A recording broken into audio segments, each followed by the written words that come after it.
الحمد للہ رب العالمین۔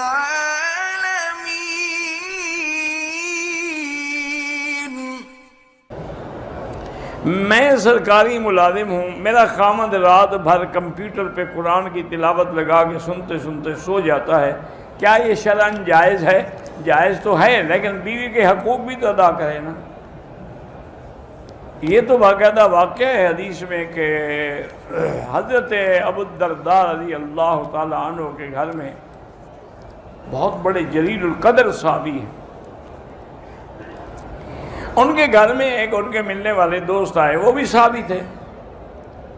تو انہوں نے دیکھا کہ حضرت ابو الدرداء کی بیوی جو ہے وہ بڑی اجڑی پجڑی اور عام سادہ بادہ کپڑے، نہ کوئی غسل، نہ اچھے کپڑے، نہ کچھ۔ انہوں نے کہا بیوی تمہیں، بہن تمہیں کیا ہے؟ انہوں نے کہا کہ میں کس کے لیے بنوں سنوروں؟ میرا خاوند دن کو روزہ رکھتا ہے، رات کو تہجد پڑھتا ہے، تو میں کس کے لیے کپڑے پہنوں؟ اس لیے مجھے پھر یہی ہوتا ہے کہ مجھے بھی نہیں۔ تو انہوں نے ابو الدرداء کو بلایا اور کہا کیا کر رہے ہو تم؟ لازماً تم نے یہ نفل پڑھنے سے بیوی کا حق ادا کرنے کا زیادہ ثواب ہے، تم اپنی بیوی کے حقوق ادا کرو۔ ایک دفعہ حضرت عمر رضی اللہ عنہ چونکہ بہت بڑے محدث ملہم تھے نا جی، ایک صحابی ہے، انہوں نے کہا حضرت آپ کہتے ہیں کہ بیوی کا حق ادا کرو، تو اس کا حق کتنا ہے؟ آپ نے فرمایا اچھا مجھے تم یہ بتاؤ کہ ایک آدمی کتنی بیویاں کر سکتا ہے؟ انہوں نے کہا جی 4۔ تو انہوں نے کہا اس کا مطلب ہے کہ چوتھی رات اس بیوی کا نمبر آئے گا، لہذا 3 راتیں عبادت کرو، چوتھی رات بیوی کی خدمت کرو۔ اس کو مسئلہ سمجھ آ گیا؟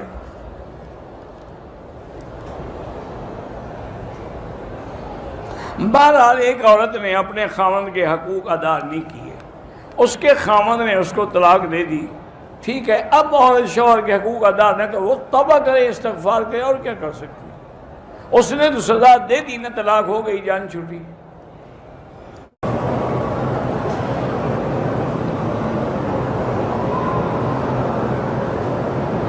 کبھی شوہر کے بیوی پر جو حقوق ہوتے ہیں، عام بیوی پر تو یہ حقوق ہے نا، حضور نے فرمایا کہ اذا نظر الیہا سرت ہو، جب خاوند کی نظر پڑے تو خوش ہو جائے، اذا امرہا اطاعت ہو، جب خاوند حکم کرے تو فرما برداری کرے، اذا غاب عنہا حافظت ہو، جب خاوند گھر میں نہ ہو تو اس کی جان، مال اور عزت کی حفاظت کرے، اس پر حق ہے۔ حضور نے فرمایا اتنے بڑے حقوق ہیں کہ اگر اللہ کے سوا کسی غیر کو سجدے کرنے کی اجازت ہوتی، میں بیوی کو حکم دیتا کہ شوہر کو سجدہ کرے۔ آج کا اللہ کا فضل ہے بیٹی، آج کل تو شوہر سجدے کر رہے ہیں، عورتیں کیا سجدہ کریں گی؟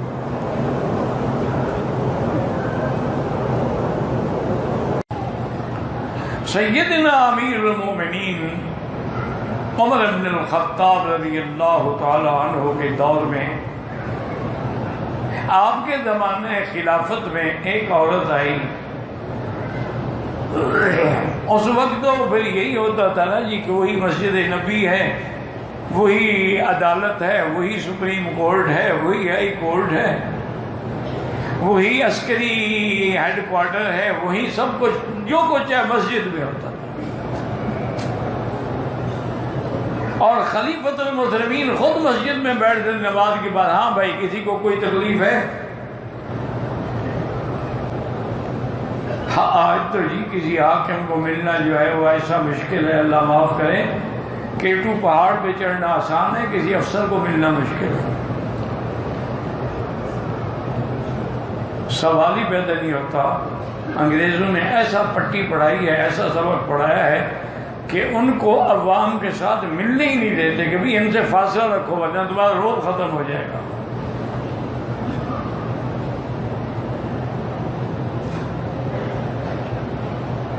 اب جناب یہ ہے کہ ایک عورت آئی، اس نے کہا امیر المومنین ان زوجی یقوم اللیل و یصوم النہار، میرا خاوند جو ہے وہ دن میں روزے رکھتا ہے، رات کو تہجد پڑھتا ہے، میں نہیں مرضا جو وہ تو بڑا اچھا آدمی ہے۔ وہ بیچاری ہٹ گئی شرم سے۔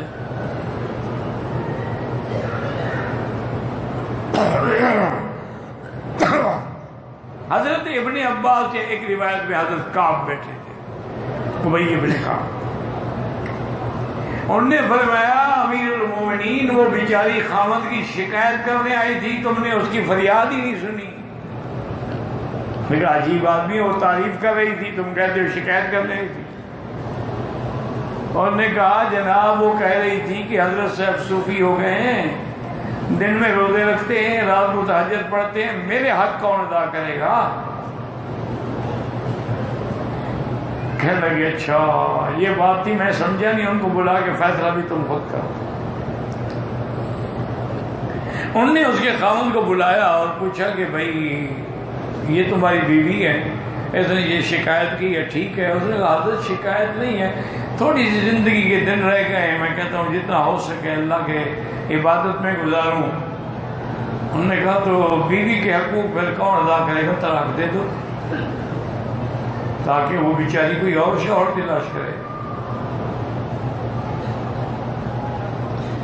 انہوں نے کہا اچھا جی گزارش یہ ہے کہ کیا ہمیں اللہ کا دین یہ بھی پابند کرتا ہے کہ اتنا حق عورت کا ہے؟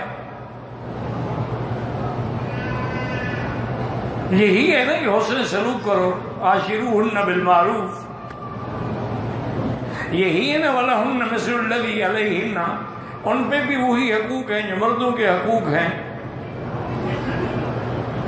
لیکن یہ تو نہیں لکھا ہوا نا کہ لازمی ہر حال میں خاوند میں بیوی سے ملنا بھی ہے۔ حضرت مسکرائے فرمایا اچھا تم نے قرآن نہیں پڑھا؟ کہا جی قرآن میں یہ مسئلہ، کہا قرآن میں تو ہے۔ وہ حیران ہو گئے کہ قرآن میں یہ مسئلہ ہے کہ آدمی کو عورت کے پاس کتنی راتوں کے بعد جانا چاہیے؟ انہوں نے کہا حضرت میں تو، انہوں نے کہا چاہیے بتاؤ ایک آدمی بیک وقت نکاح میں کتنی عورتیں رکھ سکتا ہے؟ انہوں نے کہا جی 4۔ فَانْكِحُوا مَا طَابَ لَكُم مِّنَ النِّسَاءِ مَثْنَىٰ وَثُلَاثَ وَرُبَاعَ۔ تو اس لیے حضرت حیرہ انہوں نے کہا جی 4 بیویاں رکھ سکتا ہے۔ انہوں نے کہا اچھا 4 بیویاں اگر ہوں تو ہر رات جو ہے ایک کے بعد جائے گا دوسرا، دوسری کے بعد تیسرا، تیسری رات چوتھی، تو ہر بیوی کا چوتھی رات حق آئے گا نا۔ بھی روزانہ جو ایک کے بعد رات گزارے، ایک رات ادھر ایک ادھر ایک ادھر ایک ادھر، تو سب معنی یہ ہے کہ 4 راتوں کے بعد اس کا نمبر آتا ہے، تو 3 راتیں تم عبادت کیا کرو اور چوتھی رات بیوی کا حق ادا کیا کرو۔ اور بیوی کا حق ادا کرنا جو ہے وہ بھی عبادت ہے۔ علماء نے لکھا ہے کہ ایک آدمی اگر بیوی سے ہنسی مذاق اور کھیل کر رہا ہے، نفل پڑھنے سے زیادہ ثواب ہے۔ نفل پڑھنے سے اس کے درجات بلند ہوں گے، اور بیوی کے ساتھ پیار کرنے سے وہ جہنم کی عذاب سے آزاد ہوگا آگ سے۔ کیوں جب اپنی بیوی حلال کے رزق سے سب کچھ مل جائے، اس کو حرام میں منہ مارنے کی کیا ضرورت ہے؟ یہ جتنے میں لوگ اکثر باہر جاتے ہیں نا، 80% عورتیں بھی ذمہ دار ہیں۔ وہ جب ان کو خوش نہیں رکھتی انہیں بھی باہر جا کے منہ مارنا ہوتا۔ خواہش تو پوری کرنی ہوتی ہے نا انہیں۔ اگر بیوی خوش رکھے تو اس کو کالے کتے نے کاٹا ہے کہ وہ دوسری عورت کے پاس جائے گا؟